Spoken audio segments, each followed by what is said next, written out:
Ja, hej, Maggan heter jag. Hörru du, jag vet inte om du kommer ihåg mig, men vi träffades på kräftskivan hos Gösta. Ja. Och vet du, jag tror att vi låg med varandra, förstår du? För jag har fått sån kli i pälsen, vet du. Ja.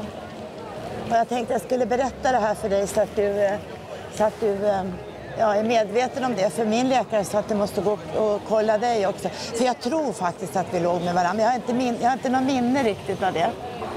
Ja, så du får nog gå och kolla det du också, vet du.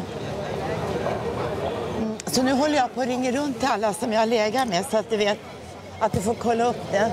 Så om du vill göra det också vore jag glad. Ja.